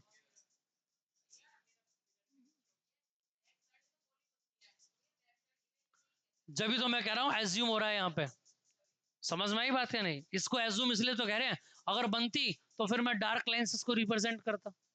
आ रही है बात समझ में? अब इसके अलावा ये 6 केसेस है। क्लियर है? लेकिन कॉन्वेक्स में केवल एक ही केस बनता है, उसको भी बना के दिखाऊंगा अभी कैसे बनेगा। उससे पहले कुछ 3 बातें जो आपको याद रखनी है। क्या बातें याद रखनी है? देखो, 3 बातें कौन कौन सी याद रखनी है? एक तो होता है यू, एक होता है वी, और एक होता है एफ। एफ तो आप जानते ही हैं, फोकस से पोल तक का डिस्टेंस होता है। यू क्या होता है याद रखना? ऑब्जेक्ट से पोल तक का डिस्टेंस। देखिए याद रखना, जितने भी हम क्वेश्चंस करेंगे सभी में जो भी डिस्टेंस हम लेते हैं ना, वो पोल से ही लेंगे। क्या बोला मैंने? जितनी भी डिस्टेंसेस लेंगे वो सब किससे लेंगे? पोल से लेंगे। क्लियर इतनी बात? तो ये क्या होता है? अगर मैं बात करता हूं ऑब्जेक्ट किस पे होता है, देखो, ऑब्जेक्ट मैं से लिख देता हूं टू पोल। आ रही है बात समझ में? और ये वी क्या होता है याद रखना? इमेज टू पोल। और ये क्या होता है बोलो? फोकस टू पोल। बोलो इतनी बात याद रहेगी कि नहीं रहेगी? है भैया? इतनी बातें याद रहेंगी तीनों के बारे में जो मैंने आपको बताया है। और अगर मैं रिलेशन की बात करूं कि इन तीनों में आपस में क्या क्या रिलेशन होता है, तो इसको कहते हैं मिरर फॉर्मूला। क्या कहते हैं भाई? याद रखना, इसको बोलेंगे मिरर। और मिरर फॉर्मूला क्या होता है? देखो याद रखना, 1/f equal to 1/u plus के 1/v। क्या इतनी बात याद रहेंगे? एक बार बताना जरा, इतना फॉर्मूला याद रहेगा क्या? क्या सभी को याद रहेगा इतना फॉर्मूला? इसके अलावा एक फॉर्मूला मैंने आपको और बताया, F equal to R by, ये फॉर्मूला भी आपको याद रखना है। क्लियर भाई? आ रही है बात समझ में? अब देखो याद है, एक बात ध्यान रखना, अगर मैं बात करता हूं साइन कन्वेक्शन की, किसकी बात करता हूं भाई? साइन कन्वेक्शन की अगर मैं बात करता हूं, तो ये तो वे इमेजेस थे जो मैंने आपको बता दिए सारे। आप यहां से पढ़ना चाहे यहां से भी पढ़ सकते हैं, सारे पॉइंट यहां पर बता रखे हैं कि सेंटर ऑफ कर्वेचर, फोकस पोल के बीच में क्या होगा, ठीक है। ये टेबल आपको याद रखनी है। अब याद करने का मतलब ये नहीं है कि इसका आपको रट्टा लगाना है। आप 2-4 बार जब 6 के बना करके देखेंगे ना, फिर आपको ऑटोमेटिकली इनको 3-3 में डिवाइड कर लेना। सेंटर से पीछे बनाएंगे तो छोटा ही बनेगा, स्मॉल बनेगा। सेंटर से आगे के बड़े बनेंगे। दो नेचर तो ये याद हो गई। बाकी के मैंने आपको बता ही दिया, ऑब्जेक्ट इन्फिनेटिव के बीच में जो दोस्ती है, वही दोस्ती किसके बीच में होगी? फोकस और इन्फिनेटिव के बीच में। तो ये दोनों के दोनों सेम होंगे कि नहीं होंगे? और दोनों के दोनों याद रखना, एक हाईली डायमिनिज्ड होता है, बहुत छोटा बनता है, और एक हाईली एनलार्ज होता है, जो बहुत बड़ा बनता है। आ रही है बात समझ में? इस टेबल को आपको याद रखना है। क्लियर? चलिए, और कॉन्वेक्स इमेज कैसा बनता है ये मैं आपको बता रहा हूं। याद रखना, दो रे चलती है और डिफरेंट डिफरेंट रेस कट होने के बाद में भाई पैरेलल जाती है ना एक तो, और पैरेलल जाने वाली कहां से जाएगी बोलो? फोकस से। और दूसरी रे सेंटर से निकल के जाएगी, और जहां भी एक दूसरे को कट किया वहां पे क्या बनेगा बोलो? इमेज बनेगा आई। और ये क्या है? ऑब्जेक्ट। आ रही है बात समझ में? क्लियर है क्या? इसके बाद ये दो, इसकी पोजीशन आप याद रखेंगे, और यहां से फिर आपको कुछ एग्जाम्पल बता रखे हैं। क्लियर है? साइन कॉन्विक्शन कहां चला गया? पीछे था क्या? शायद ऊपर ही था वो। अब साइन कन्वेक्शन का मतलब है कि यू वी एफ आर, चार चीजें ना भाई, इन चार में से कौन प्लस का होगा, कौन माइनस का होगा? ठीक है। साइन कन्वेक्शन का मतलब है कौन प्लस का होता है, कौन माइनस का होता है। क्यों? क्योंकि याद रखना, न्यूमेरिकल में आपको प्लस माइनस आपको खुद ही लगाना पड़ेगा, कहां प्लस है कहां माइनस है। क्लियर? अब देखो कैसे, जैसे बोला गया है, आपने नंबर लाइन पढ़ा है क्या? अरे सभी ने पढ़ा है क्या? बीच में कौन होता है? जीरो। और राइट पर अगर मैं चलता हूं तो सारी वैल्यू कैसी आती है बोलो भाई? और अगर मैं लेफ्ट में चलता हूं तो बोलो कितनी आती है? इतना तो सभी ने पढ़ा होगा। अब बस याद रखना, जब हम मिरर वाले क्वेश्चन करेंगे तो हम नंबर लाइन पर ही रहते हैं। जो प्रिंसिपल एक्सिस हमारा होता है वो एज अ नंबर लाइन ही काम करेगा। बस पोल कहां पे होगा? इस पी की जगह पे होगा। समझ में आ रही है बात? अगर हम पोल से पीछे को चलते हैं तो माइनस आएगा, और आगे को चलते हैं तो प्लस आएगा। याद रखना। समझ में आई बात या नहीं? इतनी बात समझ में आ पा रही है क्या? ये लिखा हुआ है, पोल से अगर पीछे को चलते हैं तो नेगेटिव आएगा, पोल से आगे को चलते हैं तो पॉजिटिव आएगा। प्रिंसिपल एक्सिस से ऊपर को चलेंगे तो भी पॉजिटिव आएगा, प्रिंसिपल एक्सिस से नीचे को चलेंगे तो भी नेगेटिव आएगा। बात समझ में आ रही है? आ रही है बात समझ में? ये ऊपर और नीचे वाला प्लस माइनस कब आएगा? जब ऑब्जेक्ट की लेंथ की बात करेंगे। किसकी बात करेंगे हम? ऑब्जेक्ट की लेंथ की बात करेंगे। क्लियर बात समझ में? आ रही है बात समझ में? यहां तक का क्लियर है क्या? इसको आप यहां से भी एक बार पढ़ सकते हैं। बाकी मैं आपको साइन लगा के भी बता देता हूं कि कब प्लस होगा कब माइनस होगा, लेकिन उसको पढ़ने से पहले पढ़ लेते हैं। एक हमारा होता है मिरर फॉर्मूला। मिरर फॉर्मूला क्या करता है? It is an equation relating object distance, image distance with focal length, है ना। यू वी और एफ के बीच में एक रिलेशन है। वो रिलेशन क्या है ध्यान रखना? वो रिलेशन ये है, 1/f किसके इक्वल होता है भाई? 1/v प्लस 1/u के इक्वल होता है। क्लियर है? अब देखो जरा, जैसे पोल हो गया P, ऑब्जेक्ट हो गया O, और इमेज कहां पर बना? ये I। अब सुनते रहना बात को ध्यान से। मैंने बोला U, डायग्राम से देखो चलो। U का मतलब क्या है? पोल से लेनी है डिस्टेंस सारी। क्या मैंने बोला है? पोल से लेनी है डिस्टेंस, चाहे पीछे चाहे आगे। तो P से O तक आएंगे तभी तो U मिलेगा मेरे को। अरे तभी तो U मिलेगा। P से O की ओर आ रहे हैं, उल्टा आ रहे हैं ना पीछे को भाई, तो कैसा होगा U बोलो? बोलो नेगेटिव होगा कि नहीं होगा? ऐसी अगर मैं V की बात करता हूं, V का मतलब क्या है? P से I तक का डिस्टेंस। यानी अगर मैं V बोलता हूं तो V क्या होता है बोलो? P से I। उल्टा आ रहा है कि नहीं आ रहा है? तो यहां भी क्या होगा बोलो, नेगेटिव माइनस। क्लियर है। और सेम अगर मैं बात करता हूं क्या, इस पी से कहां पे आ रहे हैं बोलो, ये रहा सेंटर, तो पी से सेंटर तक का डिस्टेंस क्या होता है बोलो, आर। ये भी पीछे को आ रहा है ना, तो यानी क्या बोलेंगे इसको, पी सी और माइनस के आर बनेगा।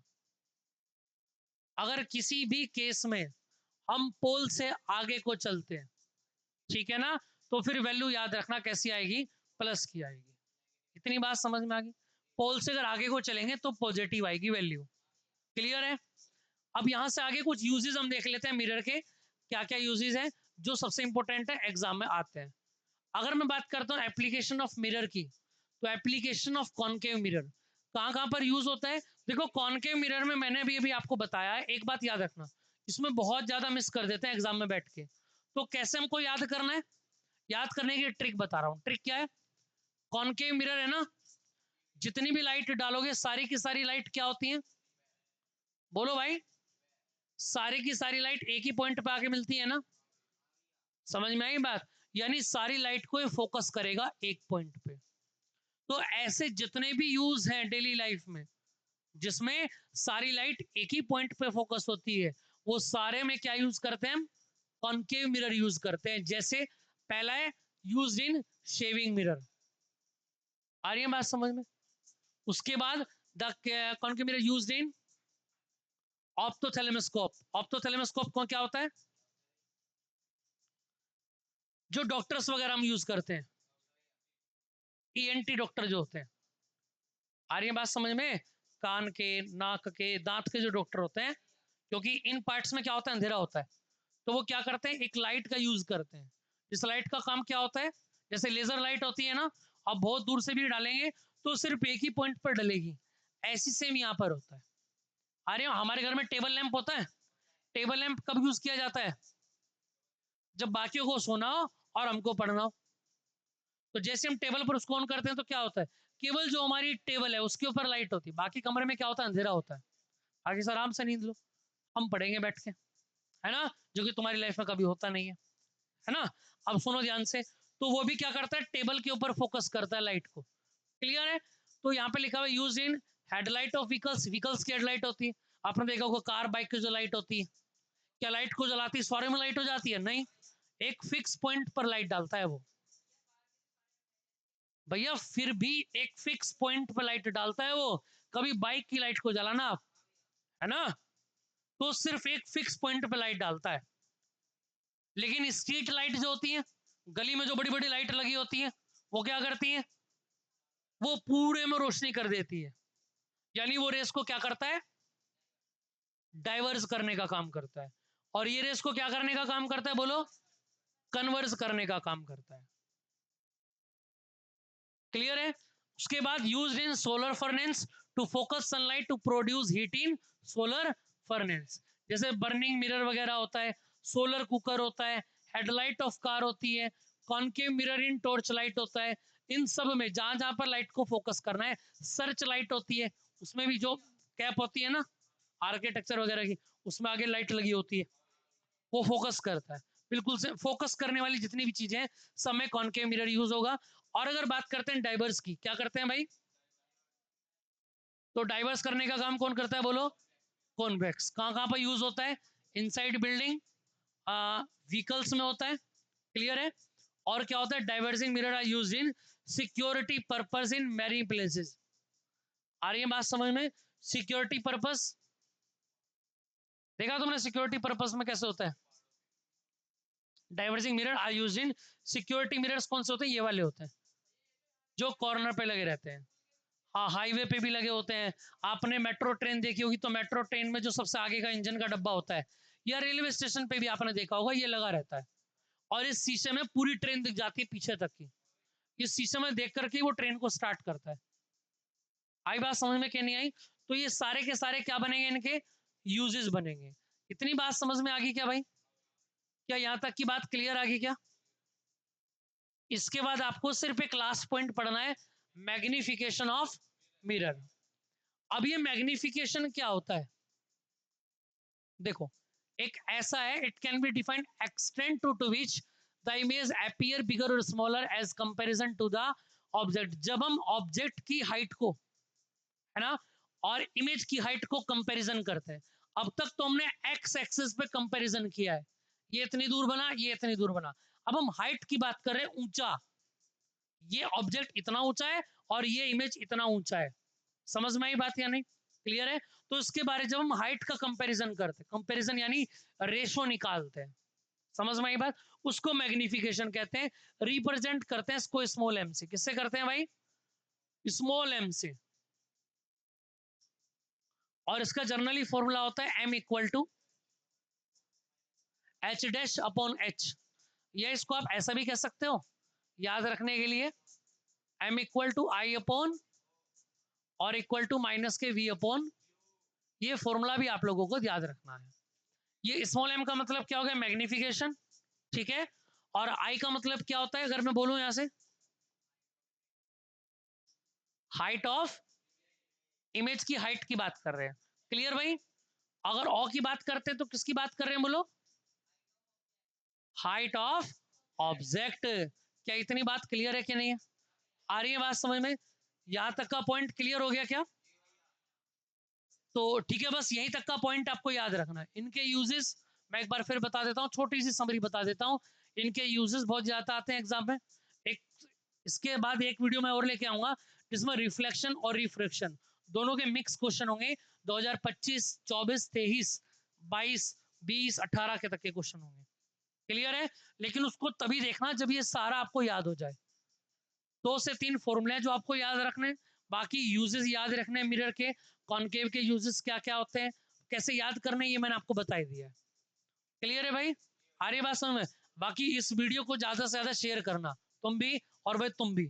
क्लियर है? उसके बाद ही मैं नेक्स्ट वीडियो लेकर के आऊंगा फिर। आगे बात समझ में कि नहीं आगे? है भैया? क्लियर है क्या? चलो तो बस एक बार क्लैपिंग कर दो और बस छुट्टी तुम्हारी फिर आज। ठीक है।